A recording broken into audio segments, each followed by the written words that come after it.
right, welcome to the May 11th board meeting. Start with roll call in the room. Juana, Present. Michael, Present. Kim, Present. and Grant here in the room. Neil, Present, sort of. Thomas. Present.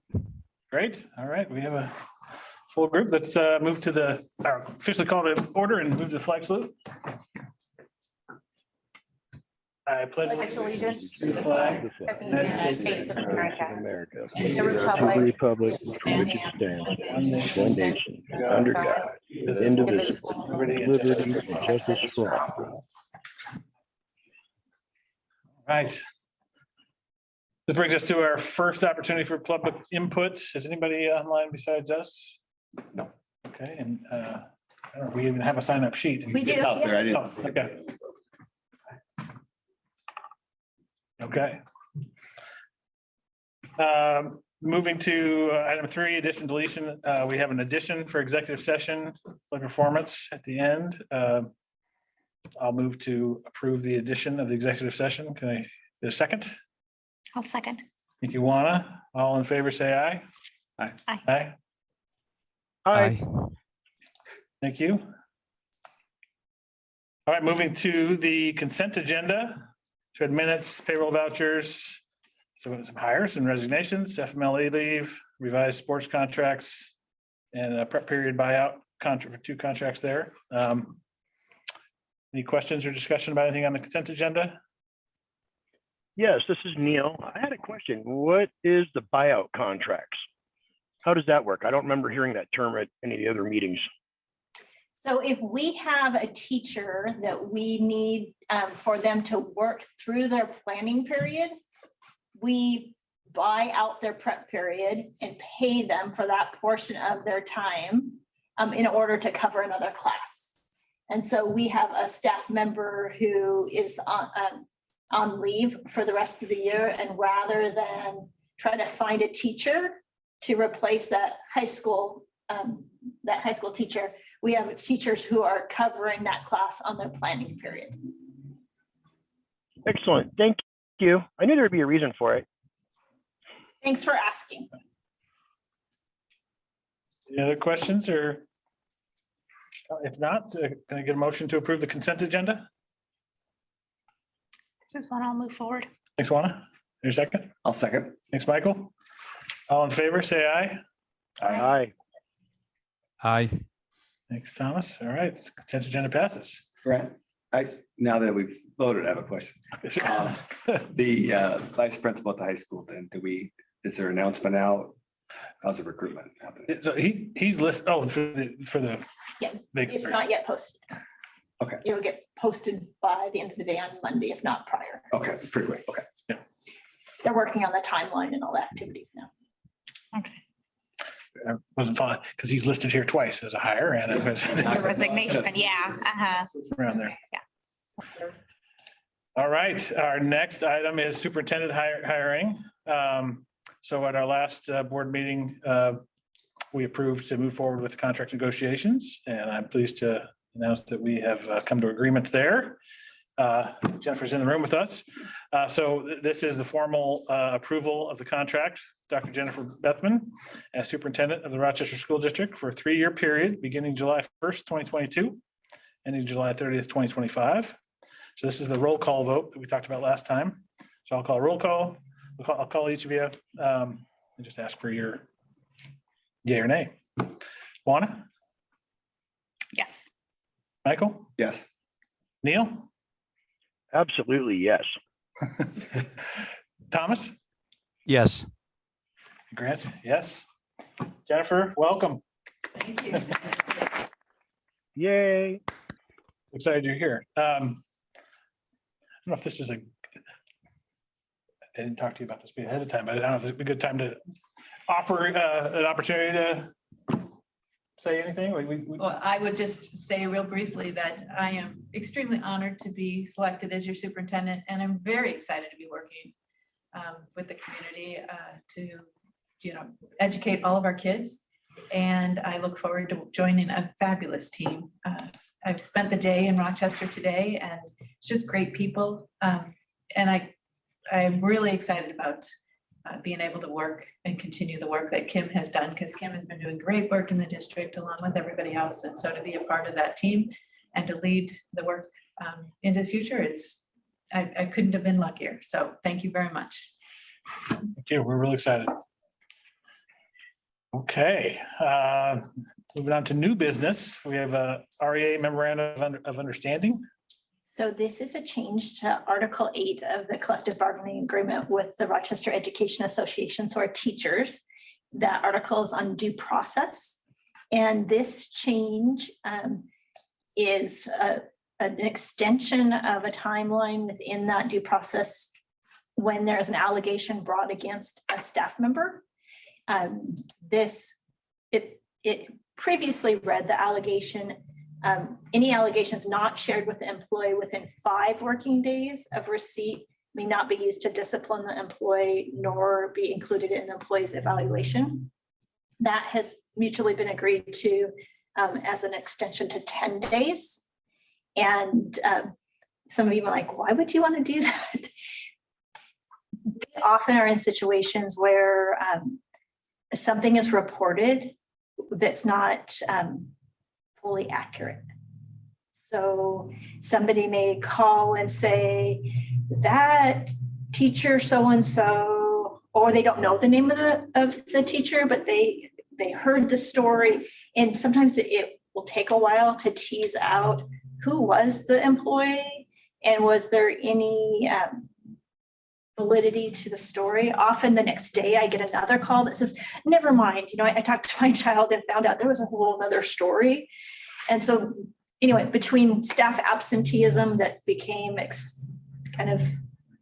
we saw the impact of staff absenteeism with COVID and how it can really play with that 5-day timeline, and getting to the bottom of making sure that an allegation really has any merit to it before bringing it to the attention of a teacher, getting a teacher needlessly nervous or upset about something that may not have any merit to it whatsoever. So I think this is a win-win for both the association members and for the district to extend that to 10 days.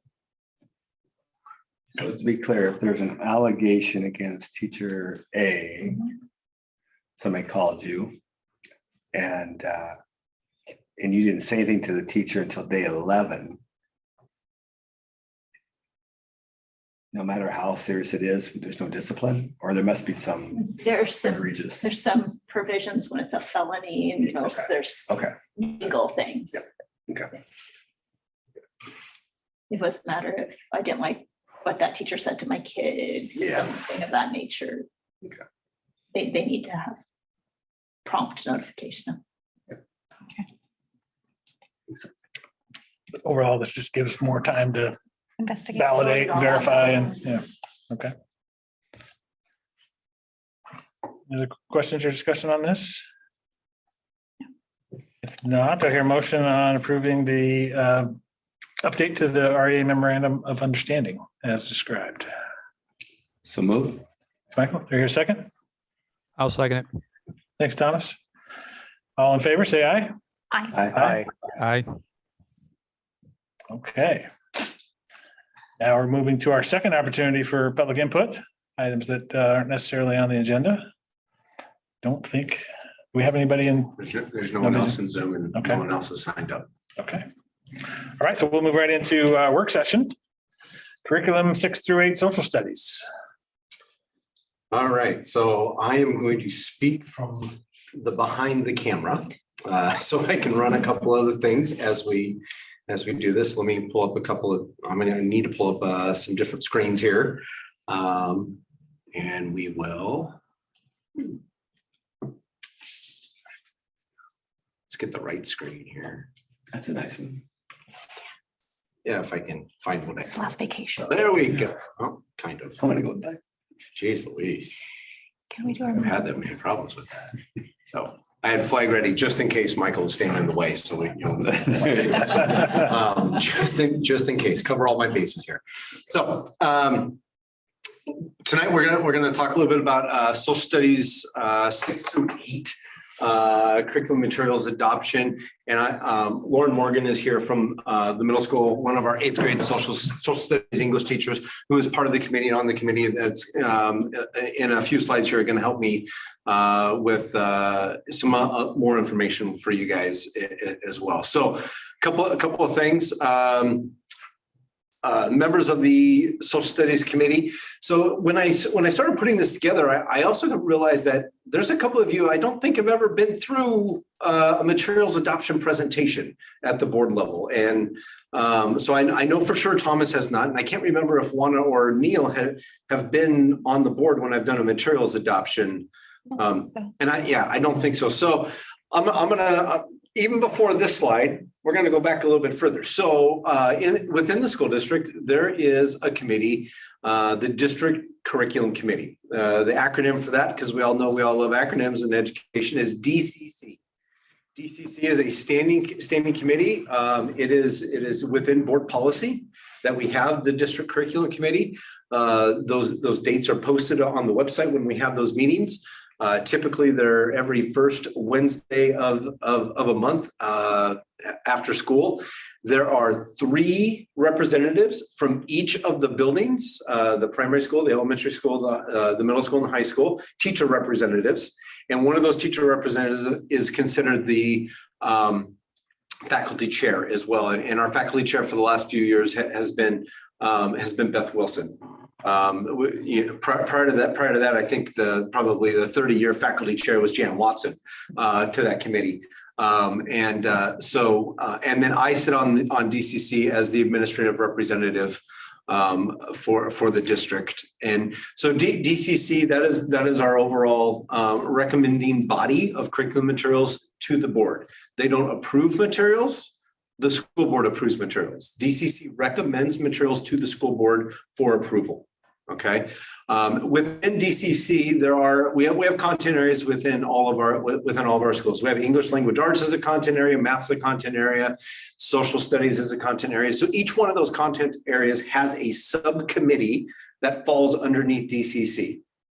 And the makeup of those committees are at least one person from every grade level is on a committee. So for instance, in our 6-12 social studies subcommittee, you will see we have 3 representatives from the middle school: Leanne Buchter, Lauren Morgan, and Beth Wilson. Okay, so each one of them is representing a part of the middle school. And at the high school, we have two representatives throughout this process.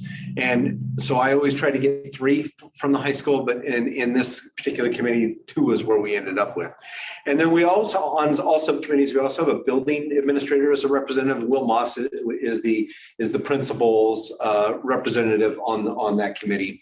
And then I sit on all of the committees and facilitate all the subcommittees with folks. So I'm doing work in the background, doing research, pulling materials, getting them together. So when we have our meetings and then we have our agenda, we talk through the different materials and where we are with this process. So that's kind of the quick and dirty and how things process through. So we are at a night. So typically in springtime, May and June is when I get to come to work sessions and present to you a recommendation for materials adoption. And so at this point in time, I'm coming to you with a recommendation for middle school social studies materials. In June, I'll be here with and we'll talk about high school social studies adoption materials. So that'll be the second part of it. We're a little bit further behind on a couple of weeks further behind on high school than we have been with middle school. Middle school actually has had their things kind of wrapped up and ready to go for a little while here. So yeah, go ahead. As part of this process, I'm sorry if you're just haven't No, got to you're that, but you also had parent community forums to review.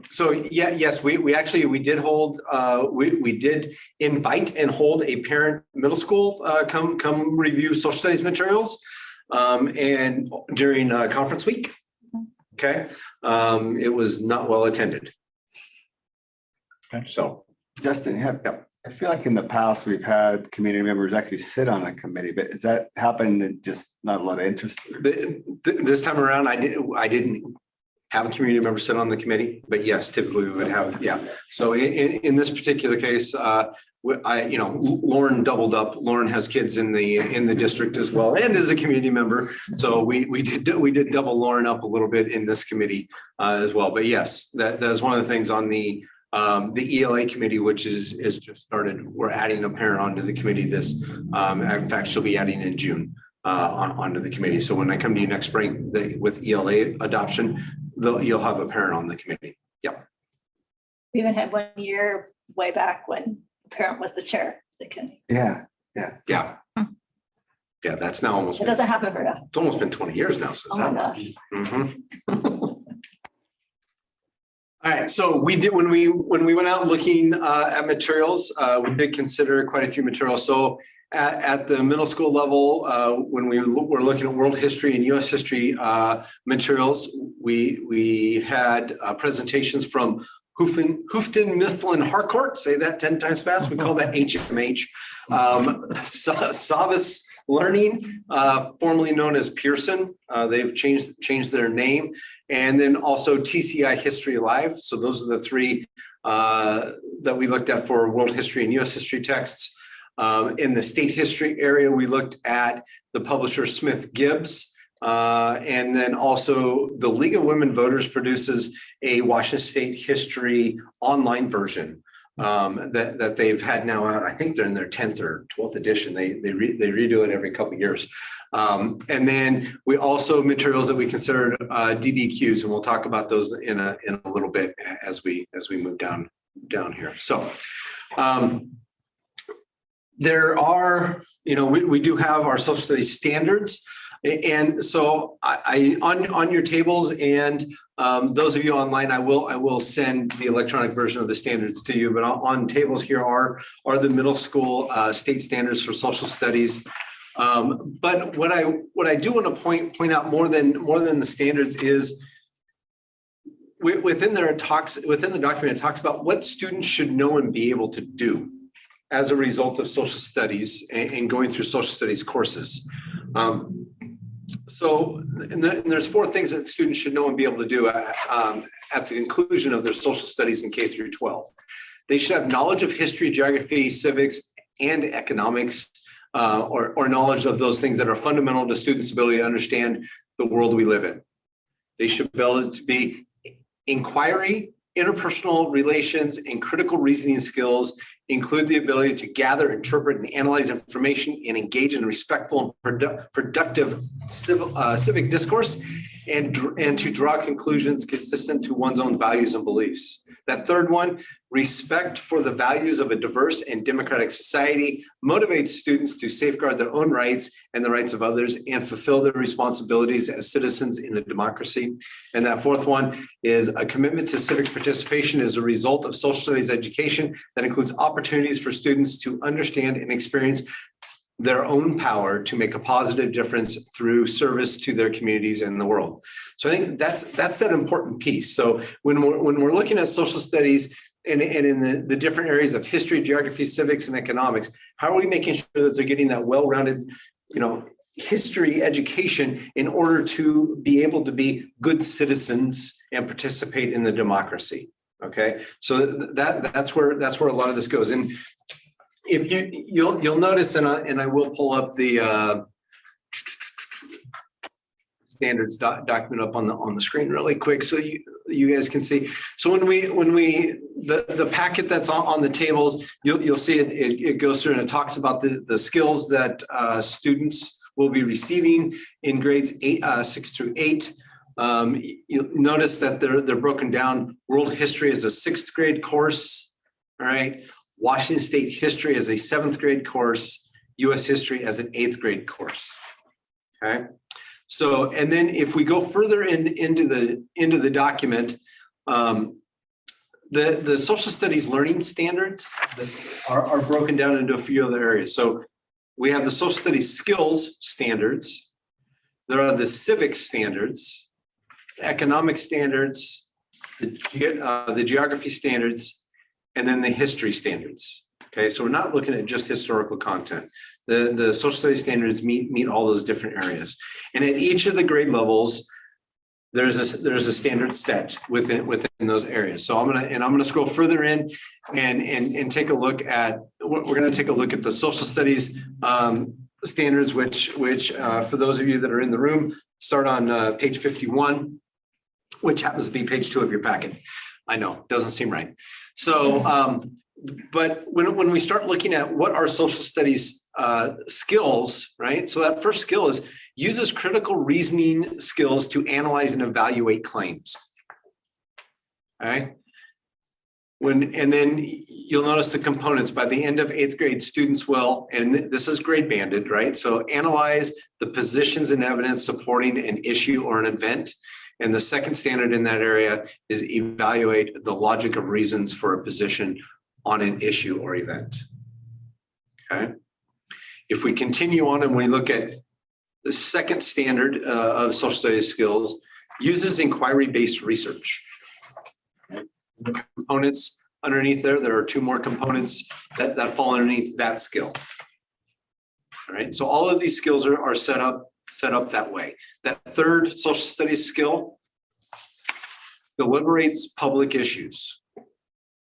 Okay, so the component of that one, engage in discussion, analyzing multiple viewpoints on public issues.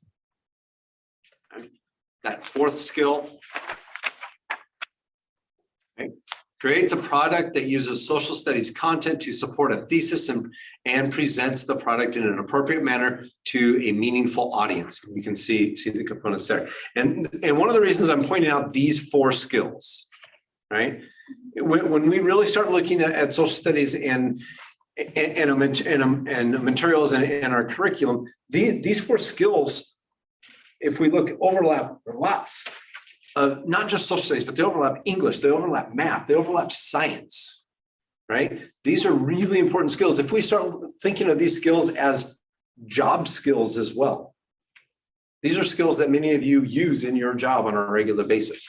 Okay, these become really, really important skills for us, and it becomes that lens. I think as you see, as we move through, and I promise we're going to get to Lauren talking about some materials here, that you're going to see that these 4 skills are really at the forefront when we started looking at materials.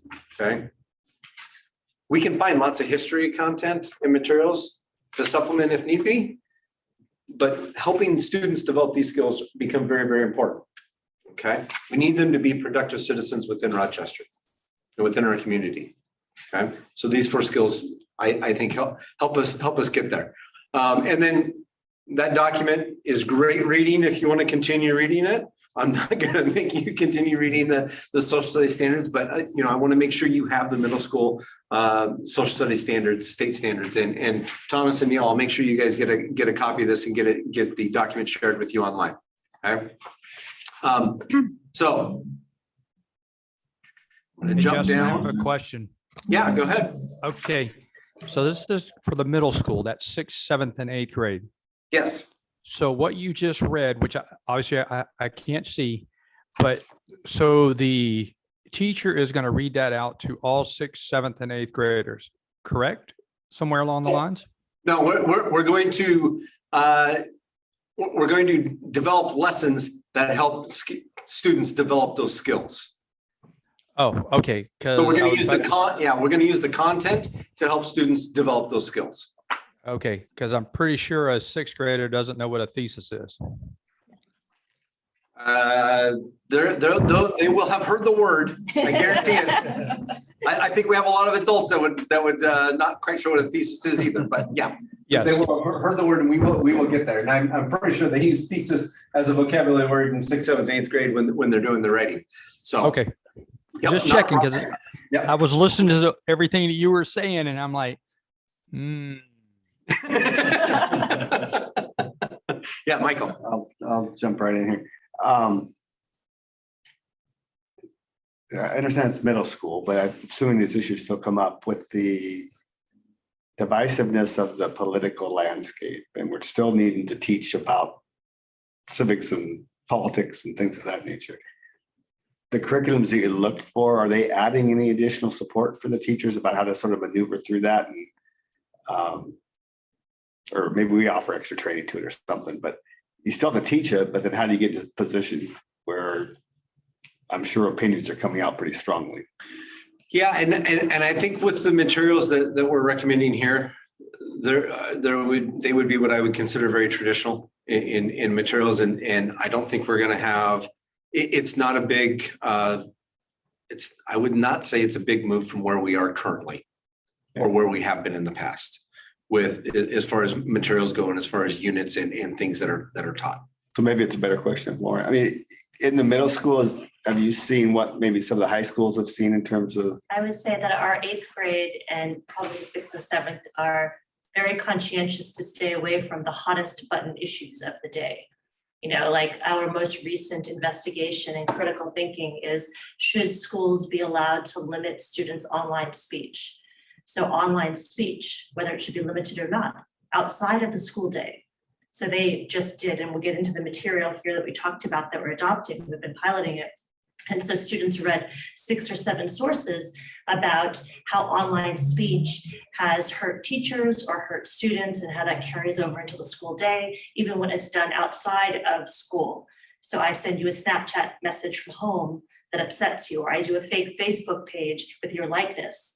And that's the kind of like issue debate that we put at the center of our instruction, rather than things that are swaying with the political winds these days. And not to say those things are not important, but we understand that it's a minefield, and we actually are trying to avoid being in a minefield. Yeah. And teach skills and the content of colonialism to reconstruction is kind of where we're at. And then, of course, critical thinking and research and inquiry. And we don't have to have hot button issues to do research and inquiry. I mean, we can find a hot button issue with should schools limit students' online speech that is off campus? We've had police come into our building to investigate whether someone's at home messaging to someone else outside of the school day is harassment or bullying that should be addressed by the school building, and those are real issues that affect our kids, and those get our kids fired up. So I don't need the adult issues to get them fired up.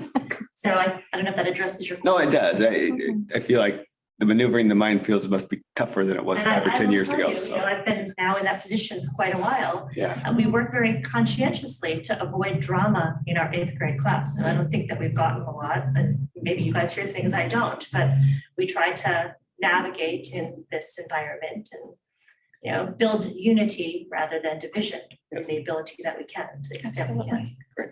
Thank you for taking that. Yeah.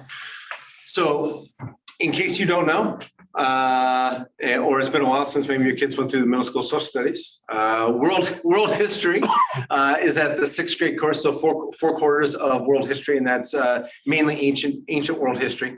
7th grade continuation of world history for 2 more quarters. So students at the middle school actually get six quarters of world history. The second half of a 7th grade year is when we start transitioning, right? So we're going to start Washington State history in 3rd and 4th quarter of the 7th grade year, and then a full year of U.S. history, which is the start of the U.S. through Reconstruction is where we start there, and then the high school will actually go back and start about Civil War and pick up and go forward from there. Is how we've combined the U.S. history as history continues to we keep adding more years to history class.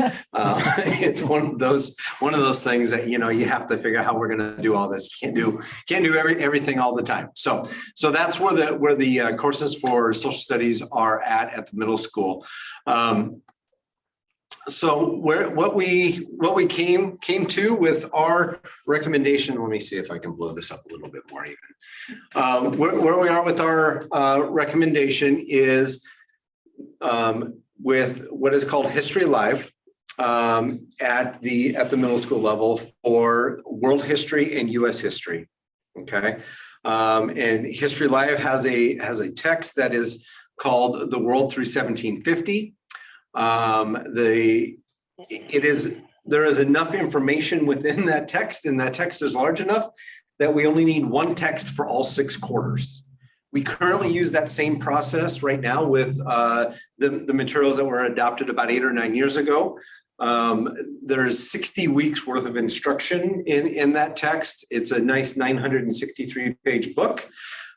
Beautiful, beautiful book. It'll be a 2023 copyright. And just so you know, we only have 54 weeks in those 6 quarters. So there's still even more information in that history book than what we're even going to cover in the 6 quarters. So in the 6th grade and 7th grade teachers will sit down with that text, and they're going to map out how that's going to work and who gets what units. Starting in June, if there's an approval here, come sometime in May or June on these materials, because we're not voting on this tonight. This is just a presentation, and so you guys can ask questions and whatnot in the next month or two.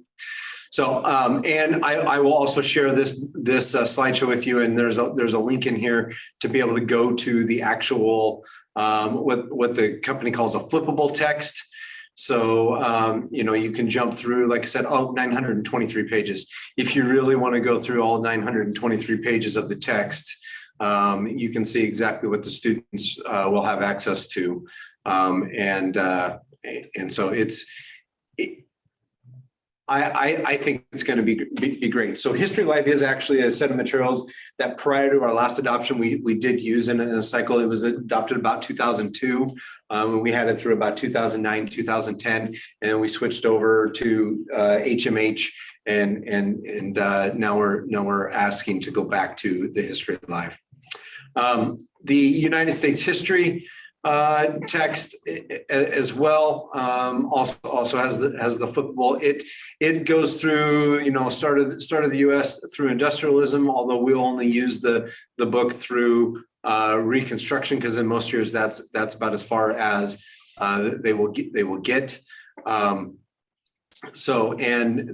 This book actually has a few extra lessons in it compared to the middle school text that goes up until current. But there was no reason for us to get the middle school text that went all the way up to 2020, as we're not teaching that far in the units. So again, I'll share this with you so you have access to that. At the 7th grade, we'll be using the Smith-Gibbs is what we would like to do. We've been using Smith-Gibbs. Holy cow, Smith-Gibbs probably. This is 2nd edition. Prior to Smith-Gibbs, there was a different title that was used at Washington. Yes. Justin, is it possible that you could take the room screen and bring it closer so I can see what you're posting up there? Or if there's a zoom option to where what the picture we're seeing instead of the room is what you're actually seeing on your PC? Yeah. It's like I can't really see what's going on, but I'm listening. How about that? Better for you? Question. Yep. Yes, that's a lot better. Next question: where are these books manufactured at? Are they coming out of California or Texas? Actually, History Live, I believe, is out of Illinois. Smith-Gibbs is out of Utah. Beautiful. Okay. Thank you. Yeah, none of these books are created for for California or for Florida or for Texas, which a lot of textbooks are specifically made for those. None of these textbooks are specifically made for those states, especially Washington State history, not really made for any other state other than us. So this is a 2nd edition of the Washington State textbook, but Smith-Gibbs, there used to be 2 companies out there. There's now only one company that really produces that. And one of the reasons, for recommending that Smith-Gibbs text is that the League of Women Voters text is really, really, really heavy in civics, which is not necessarily where 7th graders are quite yet. They're a ways off from voting. They're away. And so there was some feeling within the committee that it was so heavy in civics and not enough into the history of Washington State that it would be disengaging. Like, this isn't me yet. Why do I got to learn? And so while there is still civics in the Smith-Gibbs book, it is more history oriented than civics oriented.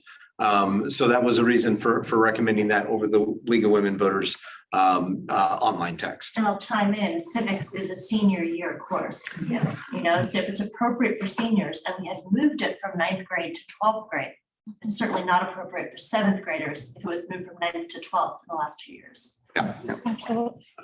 And then the other thing we'll be recommending is the document-based questions, which is known as the DBQ project. So I am going to go to the next slide here, and I'm going to let Lauren kind of talk through some of the different lines here, and then I'll add in if need be. But I'm going to, Lauren, why History Alive? Okay, I have a lot of really friendly features for students and for staff. I'll just go through the list right there. The student edition is online and in print. So even though we didn't buy the books yet, we were able to pilot it from the online version. So during this past few months, I could have my teacher edition on my desk. I could project it to students. I could play the audio for them. I could show them all the pictures. I could print off all the PDFs for them to read. So I could load, you can see up there, there's a print button on the top right, Justin. Up higher. There's a print button. I could print off all the text and I could put it in the Google Classroom even before we paid for this. So the texts were in the Google Classroom for the students. They could use Google Read Write to have it read to them. I could project this for the kids. We could read it as a class. On this, which is what my kids would see in class, there's a highlight function. We can highlight, Justin can show you that. We can mark it up. If we go to materials on the left, Justin, purple lesson materials down there. There's entire presentations. I'm sorry, that's the wrong place. Materials. I'm sorry, go to lesson guides, Justin. Right there. For teachers, like, you know, we get a lot of teacher turnover. Scroll down, Justin. Right there, complete lesson guide. That's a slide deck of like 50 slides. So if you want to present to students, you know, a lot of teachers need presentation materials. They're there. They're editable. Okay, all those other providers did not have editable slides. You have to use their slides as is. So historically, if I've had to present to kids, sometimes I've made my own PowerPoints separate than what they provide because I want to custom, I want to add a photo, or I want to add a link, or I want to add audio. So there's things you can do in this program that you couldn't do in the other programs. And you know, we all know staff turnover, right? So if you're a first-year teacher and you want to start teaching a class, these are complete materials. Now, once you've taught for many years, sometimes you'll go and customize and do things a little bit differently. But you need this as a structure, a scaffold, a foundation for new people. And, you know, we have turnover. We have Beth retiring this year, Sarah Thomas in social studies, English retiring. So we do need to have materials that are entry friendly. So I guess that was the first point about digital and print. So this is what the digital is, the kids would look at. There's a spot on there that, actually, Justin, if you go back there for a second, go to materials again, okay? And if you scroll down in materials, you'll see that there's these student notebooks. Why don't you show us one of those student notebooks? Probably not the Spanish one. Not the Spanish one, but there is a Spanish one. So I had a non-English speaker show up a month ago in my class, no English. She has a picture book with red, blue, green on it. And I could print out for her, just like that, this text in Spanish. So even though she doesn't know what I'm saying in English, she can see the same things we're looking at. And she had a Spanish text in front of her. So it flips right between Spanish. All of this, these are like the student notebooks. And, you know, we can use it any way we want. We printed them off and we had the kids complete these as we went through the lessons. But on the digital version, there's a place for students to input their responses. So if you didn't want to print out this, you could do it all digitally. There was a spot for that. So it's really friendly, digital or PDF. So that's just, you can close that, just.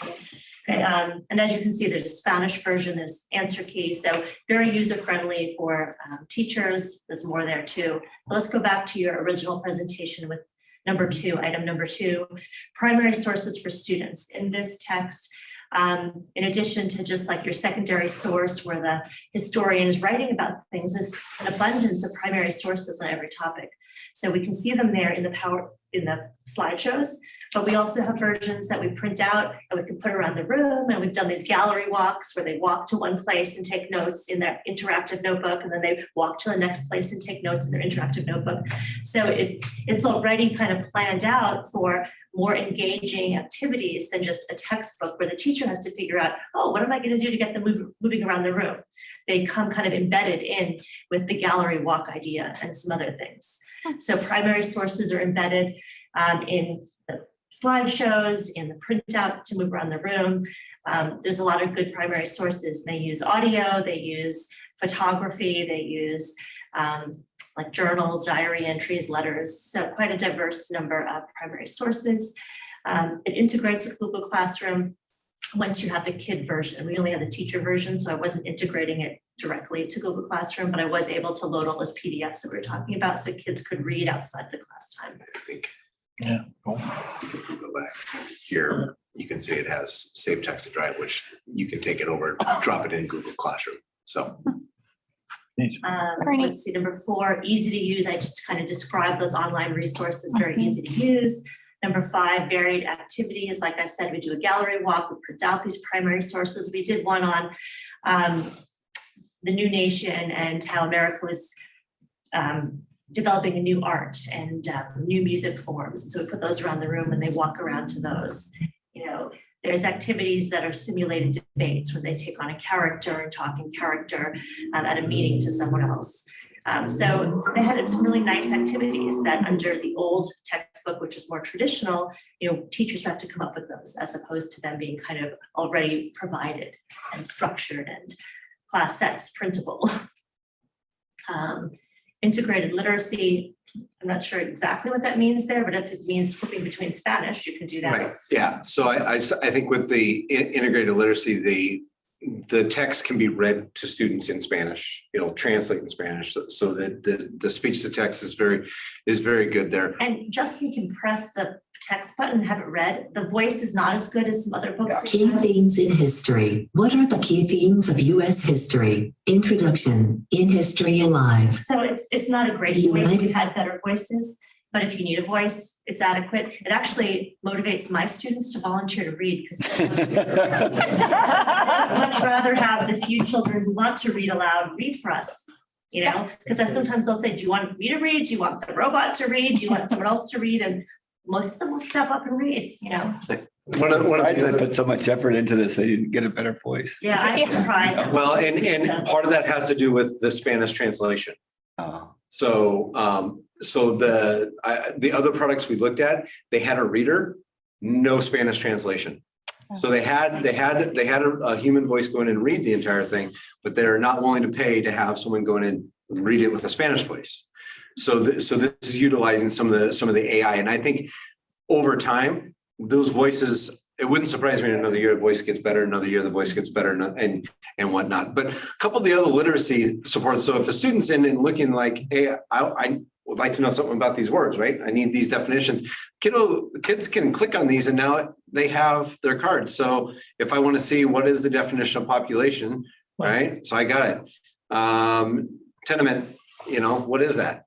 Okay. So it has vocabulary supports built right in to the text, right at their fingertips. And we haven't been able to use those yet because we only have the teacher edition.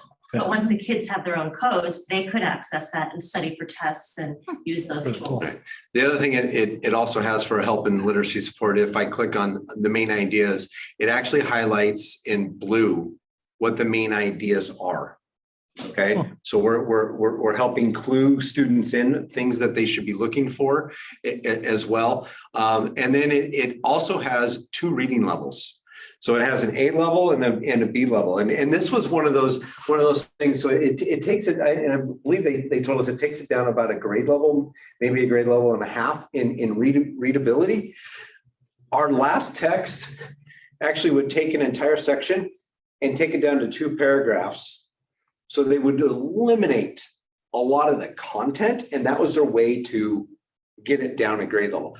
This does not eliminate content. It reduces the vocabulary a little bit in order to make sure kiddos still get it. So you can't really tell from the naked eye if you're reading level A or level B, which if you're a kiddo that needs to be reading level B is a big deal, rather than Miss Morgan handing out this different sheet because your reading ability may not be as good versus other kids are still in the textbook. right? And there was a dramatic difference under the previous Yes. book that we had, where the kids who read the modified version got a quarter of whatever else got, that they really weren't exposed to the same ideas. Yeah, and then you really look different in class too, right? I mean, it was pretty drastic. So, number 7. Not overly busy, just the layout, is very friendly, as you can see there. So I would say that kind of is simpler. You get rid of the purple for the kids. They're not going to see that purple. But this is what the kids would see.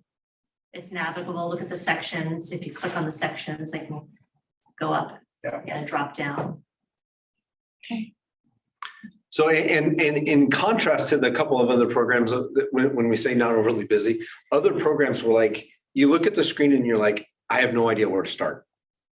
It made no sense. And I think when we had done the other 2 presentations, and then we had our History Live presentation, and we're like, yeah, we know we can understand how to navigate this already, and we haven't even been trained. We can, with a little bit of training, it's not going to take a ton for us to be able to, from a teacher standpoint. Once we got this, we were up and running with it within a few days as teachers. Didn't require any training. We haven't had any training on it really, other than the dog and pony show from Salesman. Yes. And we've been using it. That being said, we kind of finished with it for the year already, and we're on to post textbook stuff right now. But we did go through reconstruction with it already. It's very easy to read We and did the navigate. Spanish text to speech I mentioned the editable teacher materials, and a perk that they provide that the other publishers don't is they have lots of other books, and apparently they allow us access to the entire catalog. If Justin wants to show us on their website, he could show us all their books, and we have access to them. So even though we're not buying through 2020, we'll have access to the book through 2020. So if I wanted to finish reconstruction and then have a few more weeks at the end of the school year, I could go to their other textbook and access it and give a lesson on civil rights that was not in my textbook, because we have access to the whole catalog. Yeah. So which is that could become a big deal, especially if we end up, high school has access to middle school materials in case middle school needs to do some scaffolding or something with maybe some materials that are a little lower reading level. Yeah, so say we don't go past reconstruction, but the high school could use a lower reading level material post reconstruction. They had the option of using our materials instead of just theirs. So it just gives some flexibility. So questions maybe about History Live before we move on to DBQ?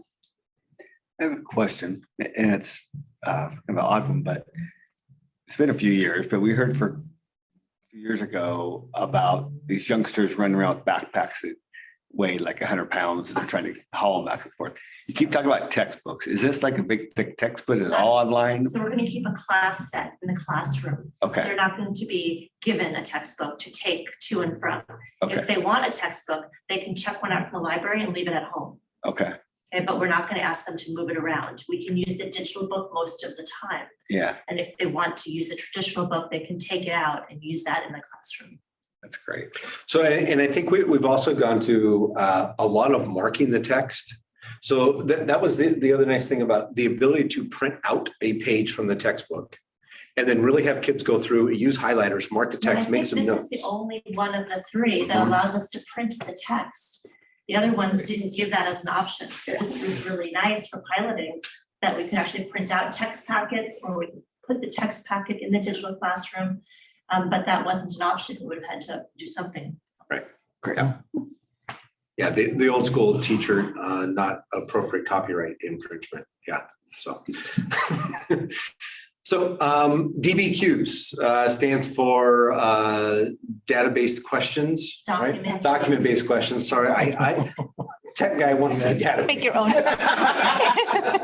Document-based questions, and I'll let Lauren speak to DBQs. Okay, well, DBQs, let's see, it's when you have multiple documents, like we did this past couple of weeks we had 7 documents on the topic of online speech. Should schools be allowed to limit online speech of their students? And so the kids had 7 documents to read. One of them was from the ACLU. One of them was from a court case, which is not one of the benchmarks that you would know, like Tinker versus Des Moines, but it was another court case. They had a cartoon about cyberbullying. They had a graphic bar graph about teachers, effect on teachers and cyberbullying. So they had 7 different data sources. And then we went through those for several days where they answered questions about what's in this source, what is the information provided, and how does this support the question? Does it support limiting online speech or not limiting online speech? So they did all of this discussion and analysis, and then after several days, then we kind of gave them a scaffold for an essay, and they would have to answer that question in an essay format, introduction, conclusion, 3 paragraphs. So it's an engaging topic, primary sources, writing, and they had SBAs this week, and they felt pretty good about SBAs because they had written DBQs, and their SBA today was a performance task where they had multiple sources and they had to write an argument or a narrative or an expository on those multiple sources. But they've done that in social studies. And a month ago, we did one of these DBQs after reading the novel Animal Farm in our English classes, and they had to respond to a document-based question about Animal Farm. And it was on how did Napoleon maintain power in this book, Napoleon being the tyrant, the Stalin figure, and what were his tools of control. We looked at propaganda and fear, among other things, and they found evidence of that in the novel, but then they had to use documents that were pieces from the novel to support that question in a final essay. So we did it in English, we did it in history, they did it in the SBA this week. I'm feeling pretty good about their ability this week, having gone through that. And so the idea with these DBQs are that it's a highly structured program, if you will, and they have questions that are on like 20 different topics. Justin can probably show us all the topics they have. Oh. And we will choose one for 6th grade, we'll do one for 7th grade, at least one for 8th grade. The high school's already doing them, and they'll provide, some like vertical integration that they'll be familiar with the process, they'll be familiar with the language that we're using here. I think it's going to be great, and it's been great in 8th grade. The 6th and 7th grade hasn't tried it yet this year. But you can see some of the topics. These would be the American history, US history, some of that they have. So, and I think about the kind of method behind DBQs. So as Lauren, their steps and how they develop these materials is you have the hook, right? That engaging question, something that matters to kiddos, right? They have the background essay, they get to understanding the question. And in DBQs, they use the term bucketing. So they have kids put things into buckets. So that's how to organize their thinking. Analyze those documents, as Lauren said, they continue working on the bucketing. And then they're going to get ready to thrash out and prepare to write. And then they write their essay. One of the really cool things that we liked about this, because at times with middle schoolers, it's difficult for them to get through the writing process. You tell a middle schooler they got to write a multi-paragraph essay, and they freeze. Like, where do I start? Right. So I think the really cool thing about this, about the online version of this that teachers are going to be able to use, is students are analyzing those documents. They go in and they make highlights in those documents. It then collects those into the buckets. They then give the reason behind these. And so they're writing 2 or 3 sentences at a time, filling in these boxes. And then at the end, they click this button that says, make my essay. And it takes all of these little pieces, that they've written, and it then drops it into a Google Doc as a completed essay. As an essay draft, which Draft. And now they need to go back and complete it. But it saves cutting and pasting of the steps, Yes. where you hand wrote everything and then you have to type it, and then it's a draft, and then maybe you have to draft it again. So it kind of saves them some of the tedium. And it is a false crutch. As an adult, you wouldn't have an essay builder. No. But it's appropriate developmentally as they're becoming familiar with this process. Mm-hmm. And we didn't have that this year. We had it, the teachers, but not the students. So we created pictures of buckets, and they had to write it from place to place for our practice this year. Yeah. But it would be great for them to, especially, kids that have a variety of skills, right, and motivations, that some of them have that scaffolding. Right. And it will be there, there will be students that teachers will push to using that essay builder. There'll be And then there'll also be students that over time, teachers are going to try to wean them off that essay And building. it comes in Spanish too. All the Yes. documents I shared with kids, I could push a button for my new student and hand her all the documents in Spanish. She didn't know exactly what we were doing, but how nice is that she could step in somewhere, you know?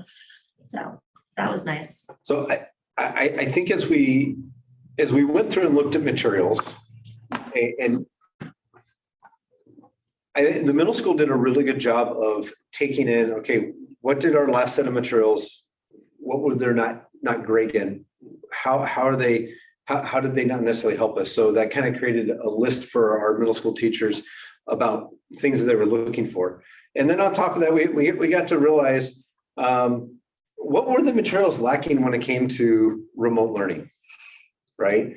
How can the materials help students? Can we get materials that are going to be easier for students when they're absent? Okay. So I think, and how do we make things, streamline things for teachers? So there's lots of lenses to look at materials.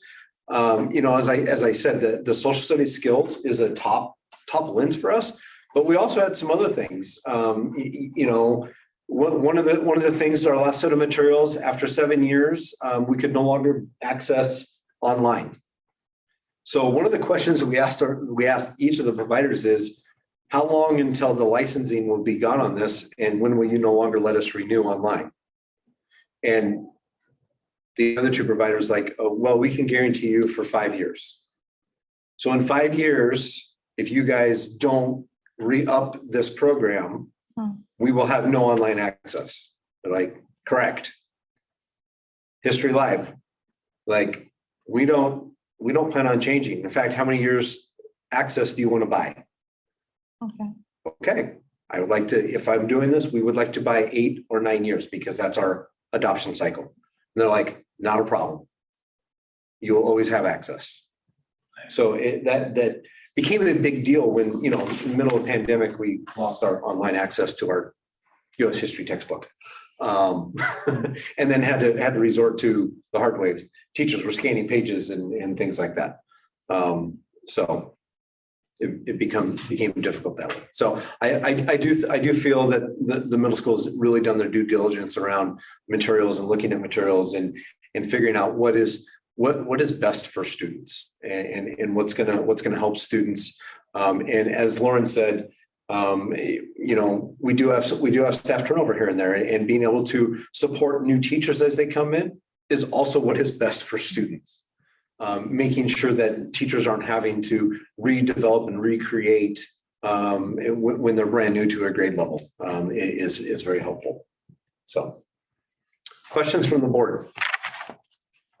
You'd mentioned we've had History Alive in the past. Mhm. Okay, it's just a new, more updated version. Yep. I mean, Yep. And just interestingly enough, I was here on the last adoption. And when we moved away from History Alive, it didn't have all these bells and whistles, obviously, right? And we didn't feel it was rigorous enough at the time, okay? And we were on a big rigor kick for a while.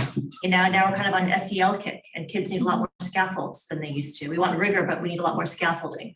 And so they have made changes, and they meet the needs of rigor plus scaffolding now. Whereas before we were looking more for the rigor and we were creating our own. We were actually all pretty experienced at the last adoption. There weren't a lot of new teachers. We had a lot of 20-year veterans. And so we were very comfortable adding things ourselves.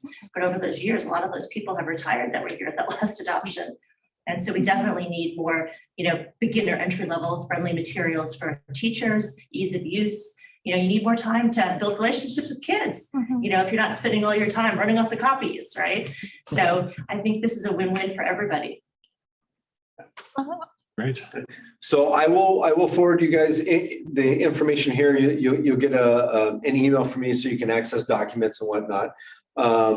So typically what happens is the reason we do this during a work session is that between now and the time it goes on the agenda for possible approval, email me, call me, let's talk about if you have questions about materials. And so that really is a time for you to process through the information. So I'll be short of, when I first started this job 12 years ago, I would be handing you like an 800-page binder right now, each of you. And so I'm not gonna hand you an 800-page binder. Save the trees. You're welcome.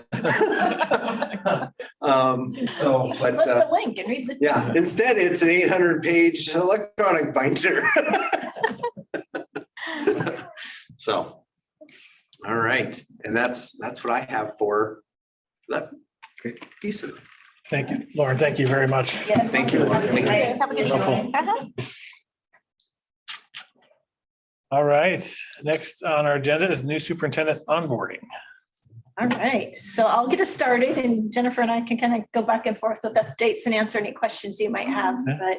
But we're, so not only are we blessed to have Jennifer taking over in July, but she's been very gracious to give up some time in transition. So she's gone through a whole list of dates that she will be part of district happenings. And some of those days will be spent like today was, which was a combination of spending time with cabinet and myself doing the planning work for this coming year. And the other part of the time was spent just getting orientated to how things have worked in Rochester. And so she can have a better understanding about what are things that she would like to carry on as is, and what are those places where it might be a wonderful opportunity to make an adjustment. And so we just sat and had lots and lots of conversation. You want to talk a little bit about your experience today? Just that it was a wonderful day. Being able to sit in with the cabinet this morning on the current work that's being done around PLCs and listen to that work and hear about the plans was really good. Hear about a debrief that went on with from work that was done with principals today.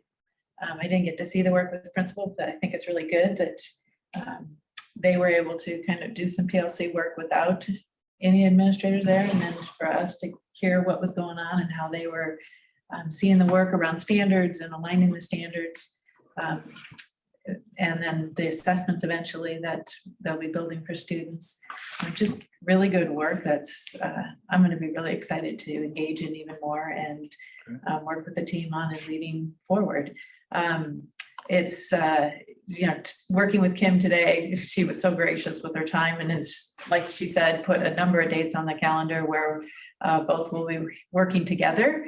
Kim had a list of things for me, some of which I hadn't even thought about yet, and others which I had, and then I had a list of questions for Kim. And so just to be able to sit and talk about things and start to get my bearings straight and learn. It's a huge learning curve, and all about it. I'm excited about it. I am putting together an entry plan that I will want to share and get input from you before it's finalized.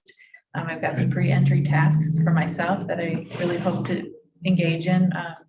Want to schedule a time to meet with each of you and just have conversations and learn about your why and what you're excited about with the work that's being done in the district, and learn more about what you hope to see, my work being in the district. So having those conversations is going to be important. And then starting to have those conversations and doing a listening tour and really getting out there and just talking to people and listening.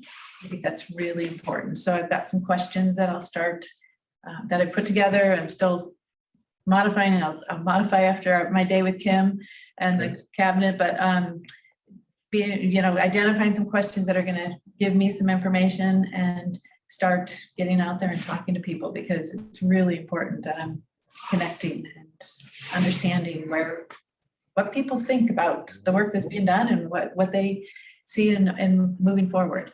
I will be scheduling some time to get out in the buildings. I also want to get out in the classrooms, hopefully before the end of the school year starts. I mean, this is all so fast, right? Because holy cow, I think the Saturday after I was offered the job, it was 8 weeks, right? Until July 1st. I was like, holy cow.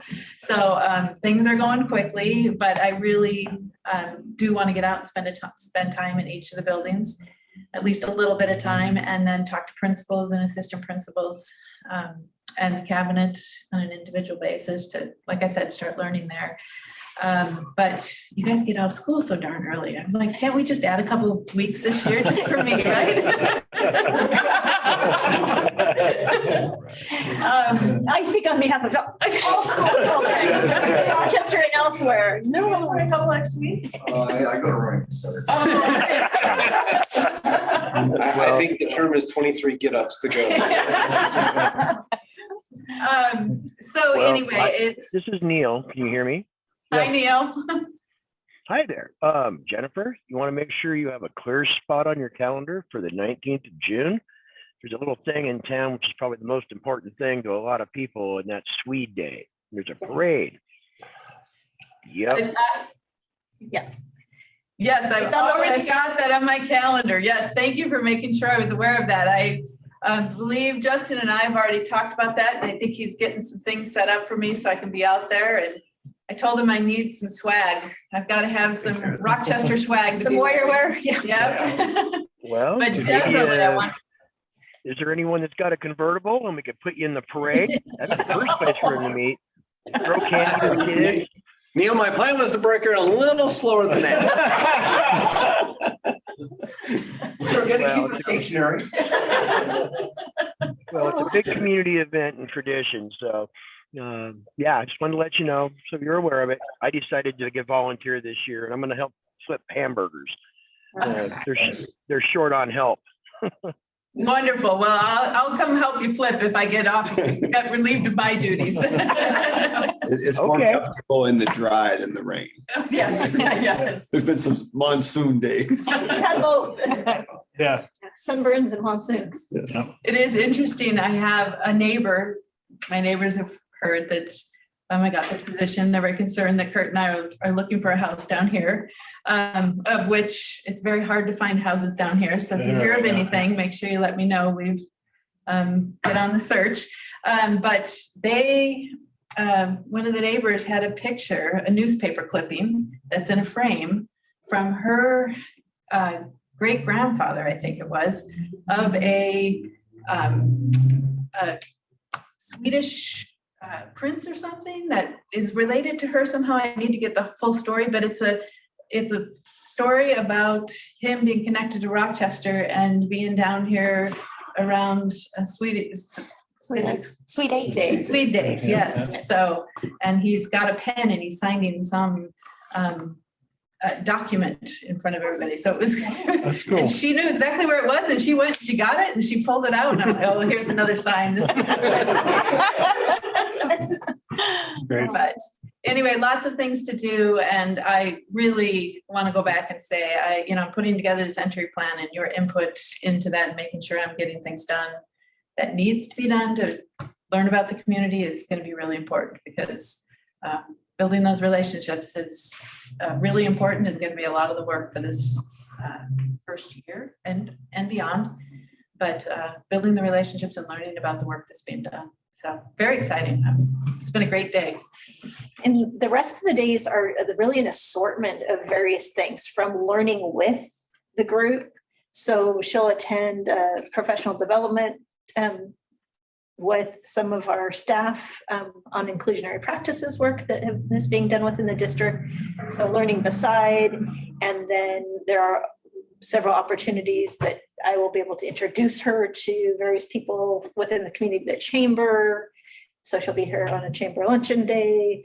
There's a whole various, our union representative, our union groups, she'll have some time to sit in with me on a meeting, a labor management meeting, some of those, trying to make some of those connections ahead of time, so that it's like this endorsed pass off. Like, you're going to be okay. This is a nice lady. It'll be all right. All of that reassuring that needs to be done in the process. So, and then just some time of, like she said, being in classrooms, meeting with various people throughout the district, and then just sitting across from me trying to figure out where I put all the stuff. Either electronically or in binders, some combination thereof. Yeah, I think we have 8 days right now when I will be in the district prior to July 1st, and with the flexibility for maybe a few more. So That's fantastic. yeah, Wow. so Yeah. thank you to my district for allowing me to. I have vacation days that I can take, and so that's really nice. And my superintendent right now has been really flexible with me. So cleaning things up there and transitioning in here, so. Pardon me, folks, this is Neil again. Can you hear me? Yep, go ahead. Okay. If you don't mind, could I be excused from the rest of this meeting? I've got to go check on my daughter. Evidently, my sister's on her way over here, and I got to take care of a few things here on my end. So I'd like to say, welcome, Jennifer and Kim. I'm going to miss you. And the rest of the board, I will talk to you guys later. And yeah, great meeting. So, all right. Hey, we'll talk all later. Thanks, Take Neil. care, Take Neil. care. Okay, bye-bye. Bye. Well, I really appreciate all, the speed in which you pivoted and started, thinking about this transition and taking those steps and it makes me feel even better about Yeah. our decision. So we're really, really excited to get to work with you and get to know you more. So I think, if you're asking for feedback, I think you laid out, everything I could think of and 10 more. But so anything we can do, I think, as a board to help you. And thinking about times maybe between now and July 1st, if we can set up some of those meetings when you're down here. I think we'll all try to be flexible to. And some of them might be on Zoom or, something. It'd be great to meet you in person, but I understand everybody's busy. So, but yes, that would be great. So thank you. I had a question about the transition in terms of, so I can imagine leaving this really important job you have now and coming to this other really sort of pressure packed, important position. When you move between districts, you carry your leave, like in the superintendent jobs, or you do? Okay. Oh, the sick leave. Yeah. The sick, but not the vacation. Which, Really? yeah, but that's part of the deal. We, there's vacation in the contract, and that's typical. Yeah. Okay. I'm just thinking, do you have any time at all to yourself for a few days between all this? Maybe that comes next year. I don't know. I need a month myself. Yeah. Hopefully between July 1 and September, to find Sometime. Find a little time. Yes, definitely. And not just to move. Call Grant on the move day. I heard that. Thank you. Yeah. I appreciate your volunteer. Struck you. Your back hurts. So does mine. Yeah. I see how it is. But that is, even on that, if you, maybe not appropriate for a formal meeting like this, but if you let us know what kind of home and property and stuff you're looking for, we can all keep our eyes near. Yeah. So, well, I was telling Kim at dinner, we were looking to downsize. We have 1 1/3 acres and 2,200 square foot house or whatever. We were looking to downsize, assuming that things were going to be as I was, staying in the same position. And so I don't think we're going to be downsizing in property down here. I think it's 1 in 5. Yeah. Yeah. Shared that at dinner. Yeah. No wonder I can't find a smaller one. Yeah. So, but not looking for a really big house. My husband would love a shop, but we did look at a house that was where the shop was larger than the house. What are you talking about? Oh, he liked it. My case. It had a list in it. It does have a list in it, yes. Does have a listing. He has a Capri. I don't know what year it is. It's a 19, I don't know. He drove it in high school. He drove a car like that in high school. And he has an old Capri that's been repainted now, but he has a total parts. And he was like, I could put my Capri together with the lift. Sounds like it's meant to be.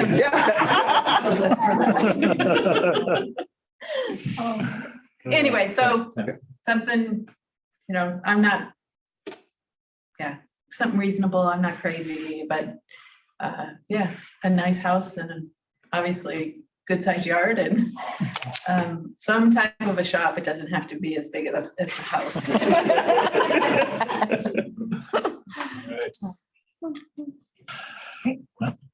Thank you. So I think we are going to move to executive session now for About 15 about minutes. 15 minutes. No decisions being Yep. made. So we can come back in 15 minutes to likely close the meeting.